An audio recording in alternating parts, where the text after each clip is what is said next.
Hai guys, Assalamualaikum warahmatullahi wabarakatuh. Apa kabar semuanya? Sobat Link Aja, seperti biasa sore ini ketemu lagi di Link Aja Ramadan Bersyukur bersama Link Aja dan layanan Syariah Link Aja dong tentunya. E-wallet syariah pertama di Indonesia yang udah tersertifikasi DSN MUI dan sesuai syariat Islam juga. Sore-sore ngabuburit bukan lagi di jembatan, tapi kalau sama Link Aja dan layanan Syariah Link Aja, kita ngabuburitnya di Instagram Live nih. Kita nongkrong di sini, ngobrol-ngobrol seru barengan sama narasumber yang inspiratif. Dari kemarin udah banyak banget yang kita ajak ngobrol. Dan hari ini kita udah kedatangan Ananda Omesh. Assalamualaikum. Waalaikumsalam Bapak Sahil. Sehat ya? Alhamdulillah. Nah, nanti kita pengen ngobrol banyak nih sama Kang Omesh tentang memaknai pencapaian hidup dengan bersyukur. Nah, tapi buat Sobat Link Aja yang pengen dapetin berkah Ramadan juga nih, kita pengen bagi-bagi berkah Ramadan juga. Ada saldo Link Aja totalnya senilai Rp300.000 untuk 3 orang pemenang. Nah, cara dapetinnya gampang banget. Follow aja Instagramnya @linkaja dan @layanan syariah link aja. Sama nanti di-share di kolom komen kita tentang pencapaian apa sih yang paling lu syukuri di dalam hidup ini. Jangan lupa pakai hashtagnya itu adalah lengkapnya Ramadan. Nah, karena sekarang Kang Omesh ini udah hadir ya, seorang yang punya acara banyak di TV, pernah dapat award sebagai presenter terbaik juga, terus punya sketsa juga dulu Extravaganza, sekarang jadi sang kapitalis katanya di podcast Mas gitu kan. Hai. Kang Omesh sehat Kang Omesh? Sehat, Alhamdulillah. Salam sehat semuanya dari S2 COVID. S2 COVID, yoi, udah magister ya? Iya, 2 kali kena COVID, guys. Enough is enough. Nggak apa-apa, itu pelajaran hidup juga yang harus disyukuri Benar, juga kan. benar. Kalau kita tetap harus ngejaga protokol kesehatan. Nah, makanya buat Sobat Link Aja yang sekarang lagi pada menonton juga tetap patuhin protokol kesehatannya, pakai maskernya, jaga jaraknya, terus hindarin kerumunan juga, itu yang paling penting ya. Nah, hari ini kan kita pengen ngomong tentang pencapaian-pencapaian hidup yang harus disyukuri nih. Kang Omesh dari yang tadinya presenter dari mulai Extravaganza dan segala macam sampai bisa di titik ini, awal ceritanya dulu gimana, Kang? Awal ceritanya itu jadi begini. Nggak sedih. Ini nggak sedih. Tapi sedih masalahnya. Ya. Jadi gue dulu bukan cuman ya, gue tuh mahasiswa di Bandung. Terus gue memang dari dulu aktif di teater gitu. Kalau di Bandung tuh ramenya namanya kabaret ya, di Sukabumi. Gue asli Sukabumi, kabaret gitu. Nah terus adalah audisi pencarian bakat. Nah dulu ada namanya kampus Extravaganza, di mana Extravaganza mencari bibit-bibit baru untuk menjadi penerus Tora Sudiro, Aming Sugandi, Sogi Indra Duaja, Ronald Surapraja, Tika Priyatnakusuma, dan lain sebagainya. Gitu. Iseng lah gue ikutan bareng sama, nggak iseng ya, standby dari jam 4 pagi berarti nggak iseng. Oke, niat guys. Bohong kalau bilang iseng. Jadi dari jam 4 pagi bareng sama teman-teman kurang lebih ada 10 orang. Semua teman-teman gue yang satu teater dulu di Sukabumi gitu. Dan gue ngantri berjam-jam, gue bisa merasakan ketemu sama audisi itu, teman-teman nih yang suka nonton di TV, kan langsung ketemu Ari Lasso, kalau yang pencarian bakat nyanyi gitu kan, nggak ada langsung ketemu sama artis tuh, nggak ada. Perjalanan menuju artis itu masih ada beberapa layer guys. Gitu. Pertama itu ketemu sama juri lokal, biasanya orang radio. Gitu.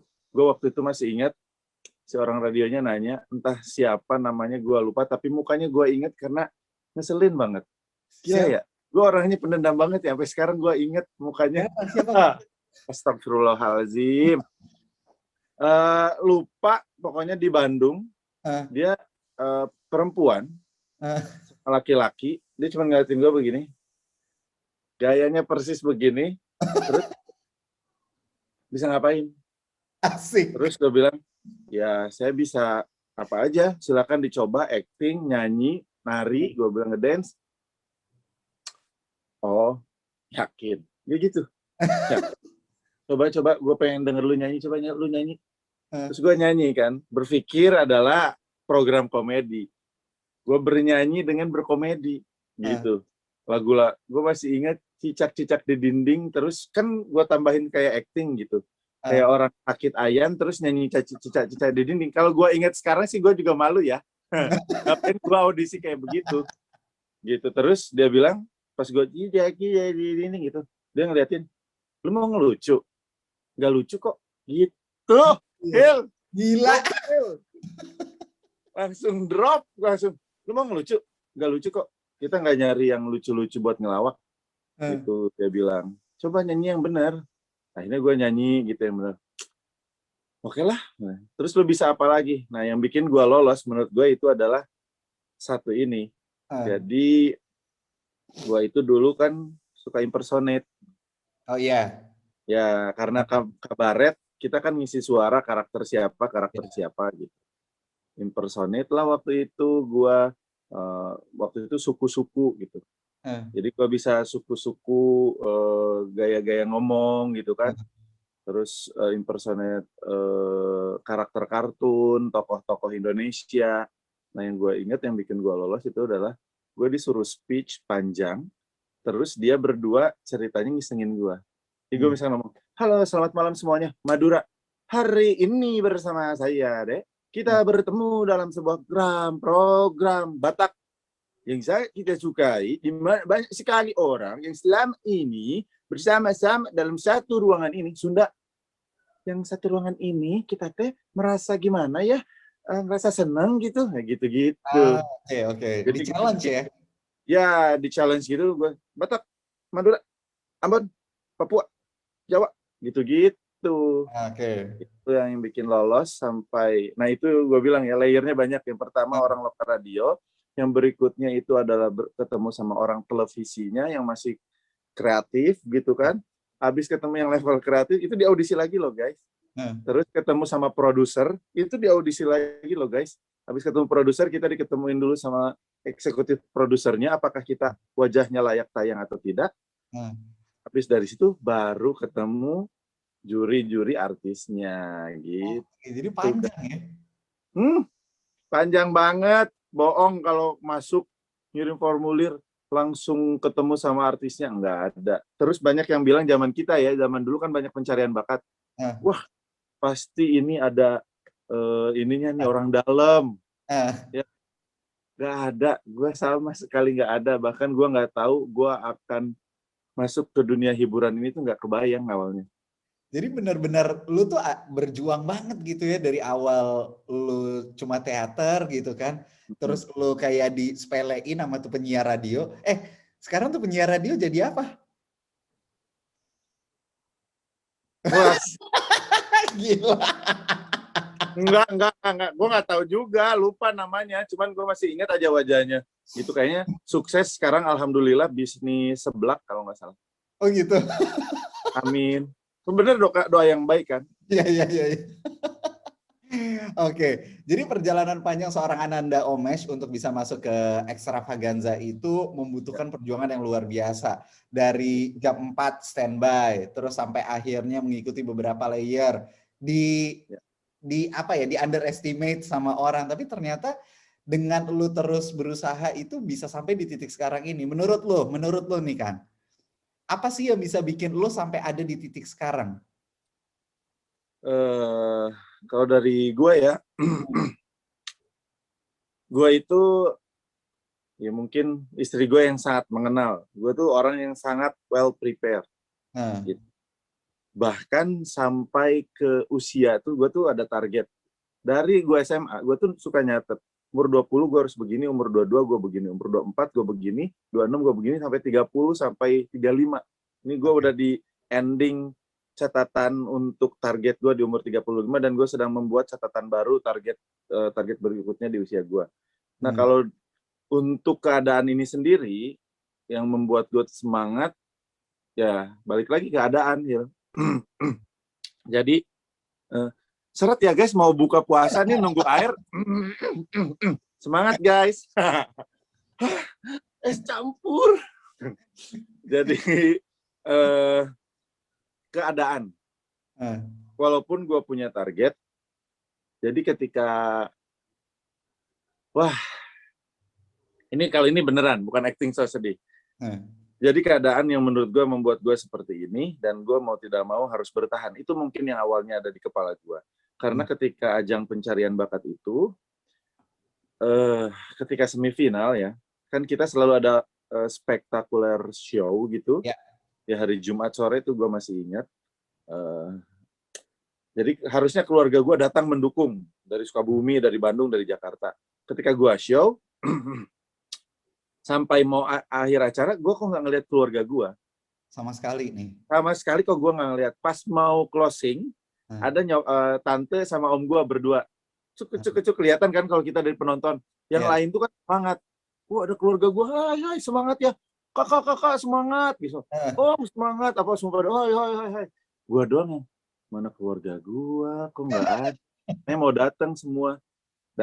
Datanglah om tante gue kucuk kita dari jauh. Kok perasaan gue nggak enak ya om tante gue doang. Selesai acara, gue dipanggil sama produser ke sebuah ruangan. Gue masih ingat waktu itu kan di salah satu televisi di itu ya, Tendean. Gue ada program Ceriwis kan dulu. Gue dimasukin ke ruangan Ceriwis, ada om tante gue udah nungguin. Gue kan waktu zaman dulu itu pencarian bakat di karantina, inget gak? Ya, jadi sebulan gak boleh ketemu keluarga, handphone disita. Waduh, udah kayak ospek gimana gitu kan. Nah, pas di ruangan itu tangis gue pecah.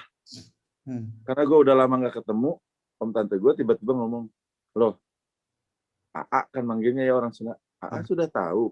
Nggak tahu. Kenapa? Loh, kenapa kamu nangis? Aku nggak tahu. Kenapa? Perasaan gue makin gak enak. Bapak udah nggak ada. Ya Allah. Gitu. Jadi ketika gue masuk audisi itu, kurang lebih kan udah sebulan lebih, hampir 2 bulan, bokap gue pun lagi berjuang masuk rumah sakit.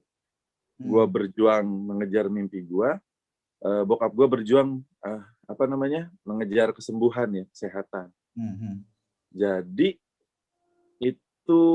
itu sih belum gimana ya, maksudnya mungkin itu salah satu startnya turning point gue. Switch langsung kok gue nggak bisa mikir, kok gila, kok gue nggak bisa berada di samping bokap gue, gitu kan? Kenapa gue harus ada di sini gitu? Sampai gue pulang ke Sukabumi dulu, gue dikasih dispensasi untuk nguburin almarhum bokap itu. Bokap gue ngomong, itu yang bikin gue semangat. Ya, ini, wah, kalau nangis batal puasa nggak sih? Enggak. Aduh. Gue udah mau nangis loh, Kang. Lu malah gitu, gue jadi Sorry, balik guys. lagi. Oke. Aduh. Oh, jangan ngeri. Aduh. Jadi, nyokap gue yang nguatin gue. Kamu sama-sama berjuang. Perjuangan bapak kamu mungkin sudah selesai. Aduh. Saatnya kamu melanjutkan perjuangan kamu. Ini juga perjuangan bapak kamu. Kan gue anak laki-laki paling gede kan. Oke. Jadi nah disitulah gue kayak oke, bokap gue udah nggak ada, berarti ini waktunya gue menjadi tulang punggung keluarga. Ini waktunya gue menggantikan bokap. Padahal gue waktu itu masih kuliah, kurang lebih umur 19-20 tahun. Nah, gue take over lah tanggung jawab itu. Dan menurut gue mungkin itu turning point-nya. Apa yang membuat gue terus fight, apa yang membuat gue terus, ya mau tidak mau keadaan. Ada nyokap, ada kakak gue yang perempuan, ada adik gue yang waktu itu masih harus masuk kuliah. Jadi gue mau nggak mau harus terus berjuang gitu. Oke. Jadi selama bokap sakit tuh benar-benar nggak ada yang ngabarin sama sekali waktu itu? Kalau bokap sakit kita kan tahu. Jadi kita selalu dikasih waktu karantina itu misalkan 2 minggu sekali kita boleh pulang. Terus sebelum berangkat pun kita udah tahu bokap lagi sakit, cuman masih di rumah gitu, belum masuk rumah sakit.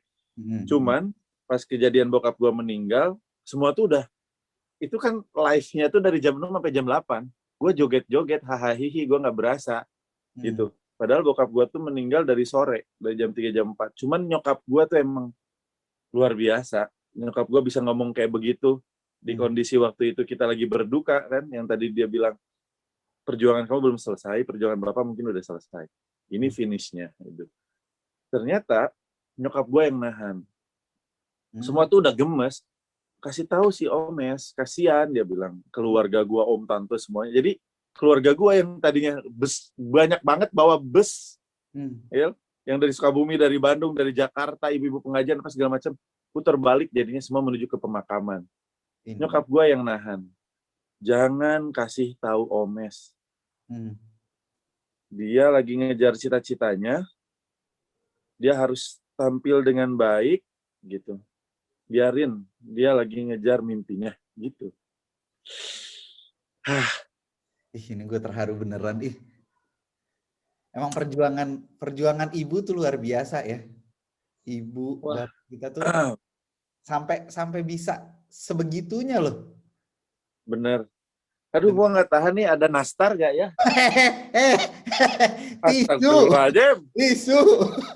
Bukan nastar. Sorry guys. Kalau nggak ada tisu yang mirip-mirip tisu lah, Putri Salju gitu. Nampak enak guys. Tahan. Ini godaan, nambah pahala justru. Oke, jadi Sobat aja emang turning point-nya itu adalah ketika bokapnya Kang Omes tuh dipanggil sama Allah gitu kan ya.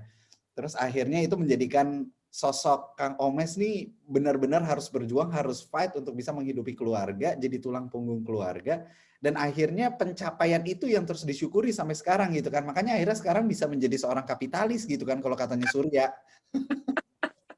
Ternyata tuh ada cerita itu di belakangnya.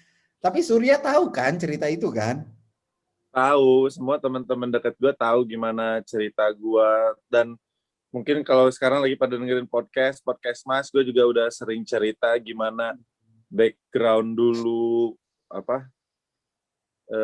kerja keras kayak gimana gitu. Tapi kan alhamdulillah nih akhirnya sekarang lu bisa mewujudkan salah satu mimpi-mimpi lu gitu dengan yang awalnya tadinya lu bikin podcast Mas cuman untuk podcastan doang barengan sama teman-teman gitu, sama Enggok, sama Darto, sama Surya. Sorry. Sama Surya, sama Darto, sama satu lagi. Mas satu lagi. Oh ya, oke, sorry. Yang enggak terkenal itu kan. Jahat lu. Astagfirullahaladzim. Dia dari dulu menyandang predikat teman artis, nggak boleh begitu loh. Iya, sampai sekarang ya. Bahkan iya. Sekarang konsisten. Tapi dengan pencapaian lo yang sekarang bisa akhirnya mewujudkan podcast Mas bukan sebagai podcast doang gitu, tapi sebagai fathernya podcast gitu, menaungi podcast di Indonesia. Apa sih yang lo syukurin gitu kan? Yang gue bersyukur adalah ya alhamdulillah Allah selalu memberikan jalan. Itu isi yang gue syukurin. Asli sampai detik ini gue di titik ini yang mungkin masih jauh dari sempurna, jauh dari baik. Terus juga di podcast Mas yang mungkin dalam hampir 2 tahun ini di posisi yang alhamdulillah seperti sekarang, ya itulah karunia dari Allah sih. Itu yang kita syukurin, gimana cita-cita dari awal. Ya kan kalau podcast Mas itu sendiri, awalnya itu kan Enggok mau bikin sendiri. Iya. Mau bikin sendiri. Dia tuh nanya ke gue, Mes, kan gue ada kantor dulu di Kemang. Mes, kantor lu ini disewain gak sebelah? Kenapa? Gue mau bikin studio. Mau bikin apa emang? Mau bikin podcast. Hah? Podcast apaan toh? Ya elah lu. Podcast tuh gini. Oh gitu. Surya tuh mau bikin sama Adit. Darto mau bikin sama Danang. Ya kan? Enggok tuh mau bikin sama siapa ya? Gombloh kalau nggak salah. Oke. Tuh. Nah, terus Darto ngomong gitu, oh podcast. Gue langsung googling apa itu podcast. Gue tanya ke teman-teman podcast itu apa. Gitu kayak gimana. Ketemu satu teman gue, ini podcast akan menjadi sesuatu hal yang baru. Sebuah platform baru, the next YouTube dan lain sebagainya. Gue cek lah. Sampai gue cek kesuksesan, apa yang akan terjadi, apa yang bisa kita lakukan dengan monetize gitu ya. Nah, ketika gue tahu teman-teman gue mau bikin podcast, gue gabungin lah. Nah, itu mungkin kapitalisnya ya. Emang. Lu langsung kebaca banget kapitalisme lu nih di sini. Ketika, ngapain lu bikin sendiri toh? Gabung aja mendingan. Kebayang nggak? kan emang gue waktu itu lagi dekat-dekatnya tuh lagi touring motoran. Lu, gua, Surya. Motor baik kan waktu itu kan? Iya bener. Eh. Lu, gua, Surya. Wah seru juga tuh. Enggak, belum ada tuh tadinya mau satu cewek, percaya nggak? Tadinya bertiga, satu lagi. Tadinya. Waduh, waduh. Gitu, terus akhirnya kita ada satu grup berempat. Nah gitu, udah satu grup berempat sama Enggok. Ya udah deh yuk, kita tag yuk. Gitu. Enggok semangat banget. Iya. Iya, tadinya malam-malam mau, nggak usah tag deh, studionya susah. Enggok yang, bisa kok gua cariin. Wah, alhamdulillah, kerja keras semuanya, Podcast Mas bisa jadi, ya kalau secara data ya, per September 2020 kita number one podcast in global. Gitu. Global, in the world. Versi, boleh sebut apps-nya ya? Gitu deh. Boleh. Versi Spotify Lite, kita nomor 1 dunia. Oke. Pendengar stream. Dan akhirnya sekarang lu punya kantor sendiri gitu kan, Podcast Mas Asia Networks kan? Ya. Yang membawahi, menaungi banyak banget podcast di dalamnya gitu kan? Ya, alhamdulillah. Gokil. Jadi dari yang awalnya pengennya Omes, Surya, Darto, Nikita Mirzani, jadinya Omes, Surya, Darto, Nikita kasih dah ke Enggok. Iya benar. Gitu. Kita kasih gak ya mungkin gitu. Astagfirullahaladzim, si Enggok pasti telinganya lagi panas deh. Nggak apa-apa, lagi seneng dia, lagi happy dia. Oke, Kang, tapi kan lu juga ternyata selain di balik pekerjaan lu yang luar biasa, banyaknya juga kegiatan lu juga banyak kan. Sekarang lu ikutan juga sama teman-teman The Prediksi. Terus lu golofan juga, ya kan? Itu tuh kenapa? Lu cuma ngikutin tren doang atau gimana sih? Karena 2020 trennya orang pada golf semua. Benar. Ada istilah di golf tuh pandemic golfer. Jadi pemain golf yang tiba-tiba rajin gara-gara pandemi. Nah kalau gua pribadi, golf awalnya itu gara-gara kerjaan ya. Asli. Ternyata memang betul banyak sekali negosiasi yang bisa dilakukan di lapangan hijau karena lu 5 jam bersama untuk ngobrol bareng. Percaya nggak? Kantor ini kita dapat investor. Gua dari golf. Gua main golf sama dia. Gitu. Deal negosiasi segala macam, ada partner kita, gua main golf sama dia di lapangan golf. Jadi karena gue sudah mulai terjun ke bisnis, mau gak mau gue harus, kayaknya nggak bisa nih gue kalau main gini-gini doang. Gue seriusin lah, cari pelatih dan lain sebagainya. Jadi ya ada beberapa pekerjaan, dealnya benar-benar kemarin tuh yang ada kita bikin short movie Motorism namanya tuh yang sama Enggok, mungkin lo juga tahu ya. Itu dealnya di lapangan golf juga. Gitu. Jadi emang bener lapangan golf itu membawa cuan ya?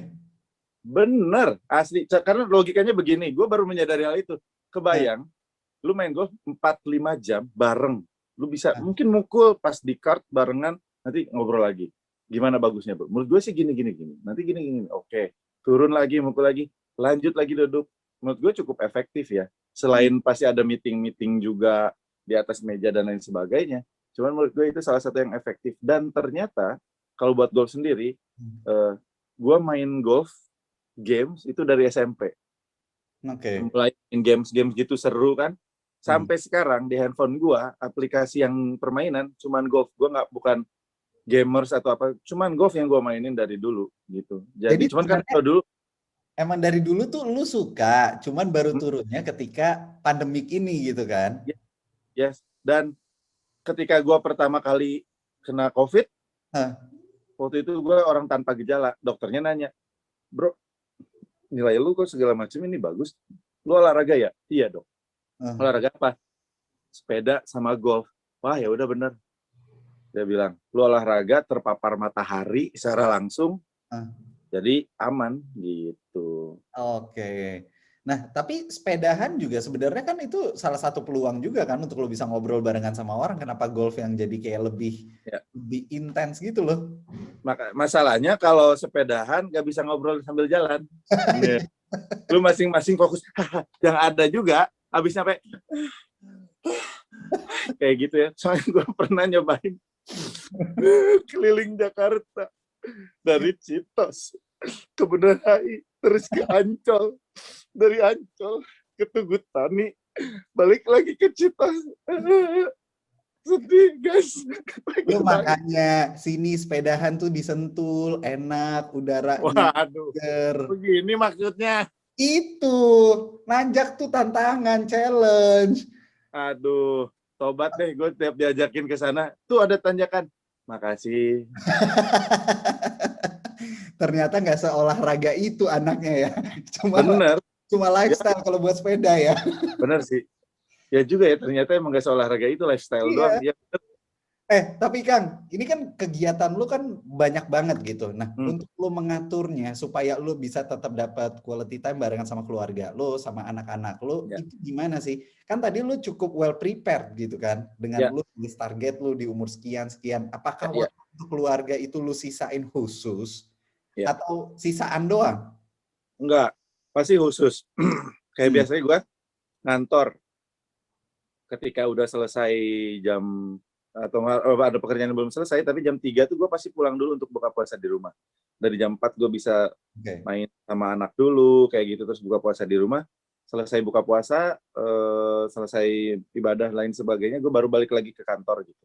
Kayak gitu-gitu, dan weekend tuh gue biasanya tidak mengambil pekerjaan, kayak gitu-gitu. Jadi enaknya kayak kita, pekerjaan itu kan bisa kita scheduling Ya. dengan baik gitu. Dan tetap aja keluarga tuh harus diutamakan. Soalnya gue pernah gini ya, pernah dulu, Hmm. ya nggak dulu banget juga sih, baru tahun lalu, anak gue juga baru umur segini. Dulu gue mungkin pernah bisa sekali syuting punya program. Rekor gue tuh 8 program Satu hari. berjalan sekaligus. Oh, oke. Program sekaligus, ada yang weekly, ada yang stripping, lain sebagainya. Terus ya, waktu itu memang semangat mengejar semuanya. Sampai satu titik anak gue tuh udah TK, Ah, udah play group gitu TK. Dia nangis ke temennya, ditanya sama miss-nya, hmm. sama teacher-nya. Kenapa, Embun? Aku sedih. Gua anaknya melankolis, maaf ya guys.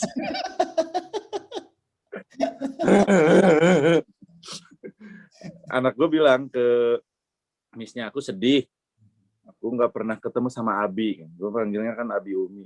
Ah, Aku nggak pernah ketemu sama Abi. Abinya sibuk, kerja terus. hmm. Karena kan waktu itu gue punya program insert pagi.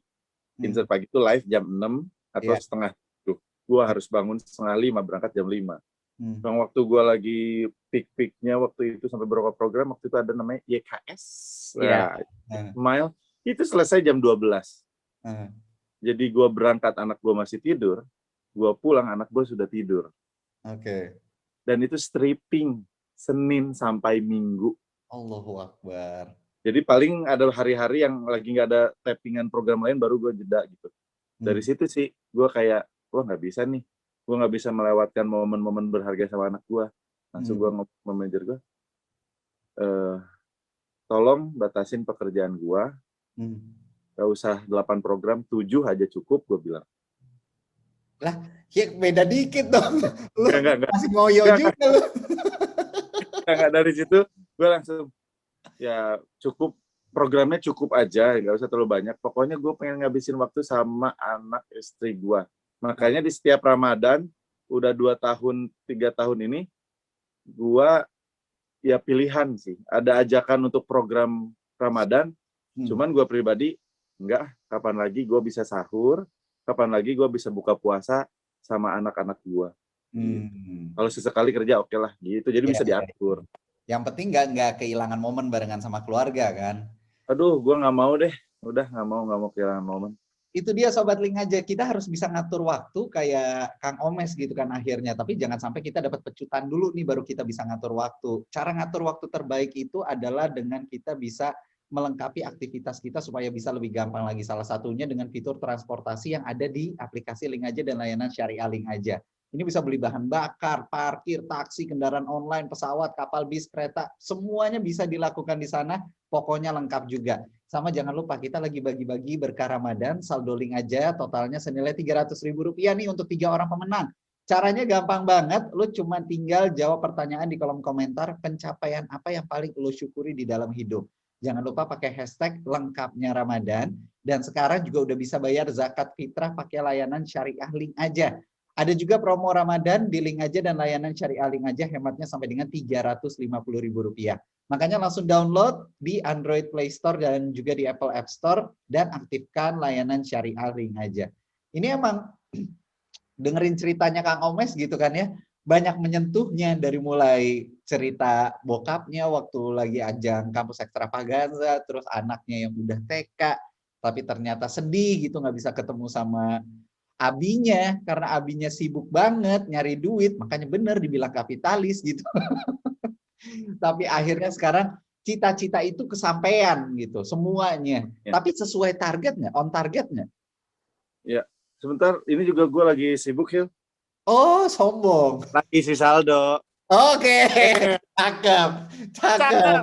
Gila, gila, gila. Emang gue pakai link aja dari dulu. Iya, iya, iya, iya. Mantap gak tuh, Hil? Asik. Lu isiin saldo listrik rumah gua kan? Iya dong. Nih udah buat setahun. Apa namanya? Gua tadi kalau soal target ya, On target nggak? sampai atau belum? Alhamdulillah semua on target. Dan apa namanya? Ya intinya sih gue syukurin lah semua. Apapun yang sudah tercapai, yang belum tercapai, tapi alhamdulillah sampai saat ini semuanya on target gitu. Karena ya sih on target. Satu doang kalau gue cerita soal list gue itu yang dari dulu, yang miss itu satu. Kan itu nulisnya misalkan umur 21 gue punya mobil sendiri, umur 24 gue punya rumah gitu. Ngeberangkatin haji gitu-gitu kan listnya kan. Iya. Yang miss itu satu. Apa? Gue nulis umur 20 gue kawin, nikah. Akhirnya nikahnya di umur 26. Dengan wanita yang berbeda. Itu bisa kita dengar semua ceritanya ada di podcast Mas. Iya bener. Ada semua di situ. Bener sekali. Assalamualaikum. Jadi melesetnya 6 tahun ya?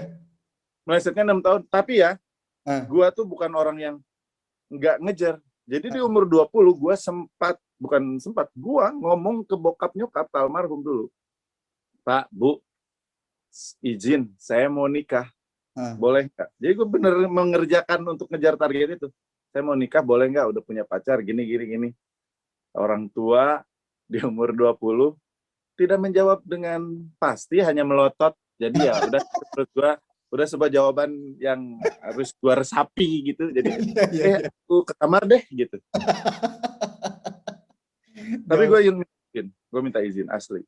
Oke, tapi buat orang-orang di luar sana ya, mungkin mereka masih belum punya target nih gitu kan. Kalau lu enak, lu bisa mentargetkan diri lu harus punya target ini. Makanya lu selalu bisa mencapai itu semua kan. Nah, buat Sobat Link aja nih yang lagi dengerin sekarang nih, kita mau curi ilmu juga dari lu Kang gitu. Gimana caranya mempush diri kita untuk kita bisa punya target kayak lu? Ya, buat teman-teman, gue ini Leo melankolis, ya kan? Suka kayak tadi dibilang, suka ada gak suka, dendam gitu. Itu harus jangan sampai terpupuk itu jadi negatif, justru lu harus jadikan positif, jadi pemecut semangat. Contohnya, gua tidak punya kendaraan pribadi sama sekali. Bokap nyokap gue tuh nggak punya mobil, nggak punya motor. Rumah kita di dalam gang, jalan kaki 15 menit. Rumah kita itu, lu tahu bilik bambu? Setengah bata, setengah bambu. Itu rumah kita sampai SMP baru kita bangun gitu, pakai batu bata.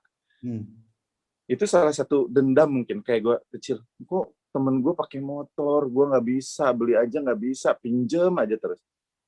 Satu titik gue, ketika sudah masuk televisi, gue pengen beli motor. Sebut merek Davidson lah, semua pengen motor besar, cita-cita gue ada Davidson. Gue mampu beli motor itu, alhamdulillah. Gue udah punya uang, udah punya tabungan, gue bisa beli motor itu. Tapi ketika gue mau beli motor itu, gue bikin list baru. Orangnya gue emang ribet, bikin list baru, Hil. Gue mampu beli motor ini. Gue bisa beli sekarang juga. Tapi gue nggak bisa kayak begini. Masih banyak yang belum gue lakukan. Jadi untuk beli motor itu, yang waktu itu gue udah bisa, gue bikin 10 list apa yang harus gue kerjakan untuk gue bisa beli motor itu. Jadi itu yang bikin, wah gitu. Gue udah bisa, tapi gue harus bikin syarat. Contoh ya, syarat-syaratnya itu, gue harus punya tabungan untuk gue sendiri sampai di usia gue berapa puluh tahun. Gue harus punya asuransi untuk gue, untuk nyokap gue sampai usia berapa tahun.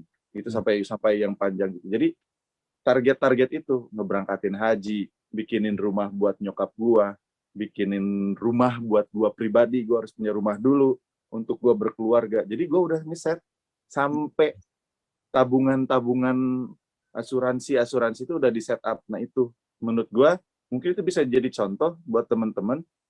Kalau lu punya sesuatu, tuliskan target utamanya. Ketika lu mampu, jangan langsung diambil. Bikin target baru yang realistis tentunya ya. Menyesuaikan keadaan bahwa gue pengen itu. Contoh, gue pengen itu tapi nggak usah sesuatu barang juga kan. Dari perilaku gitu. Oke, gue mau itu, tapi gue minimal misalkan di bulan Ramadan. Bulan Ramadan lewat, gue puasa Senin Kemis deh. 6 bulan aja target gue. Gue bisa lakuin itu, gue beli barang yang gue mau. Kayak gitu-gitu sih. Itu yang selalu gue lakukan, Hil. Iya. Jadi lu terus men-challenge diri lu untuk melakukan sesuatu yang baru ya? Yes. Challenge terus. Dengan reward yang bisa kita capai. Jadi berarti sekarang podcast Mas masuk salah satu challenge lu untuk menggapai sesuatu yang lebih besar lagi dong? Betul. Ada apa di balik ini semua? Ada cita-cita yang lebih tinggi lah. Asik. Nggak mau dibocorin. Itu kan target pribadi. Iya, benar. Tapi buat Sobat Link aja, kalau emang mau dengerin podcast Mas gitu, atau mau dengerin layanan platform lainnya, itu bisa buat bayar streaming menggunakan aplikasi Link aja ya, dan layanan Syariah Link aja. Mau bayar streaming platform, beli voucher game, sampai beli tiket tempat wisata, itu semuanya bisa dilakukan.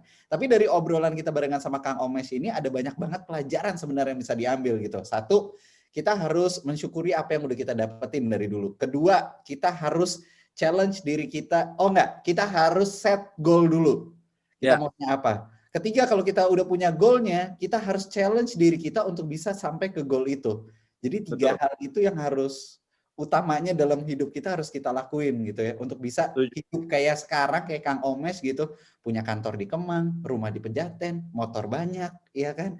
Udah punya bisnisan sendiri, ada Tigre, sekarang punya podcast Mas. Iya Allah ya Robi. Lu ngambil lahan siapa aja?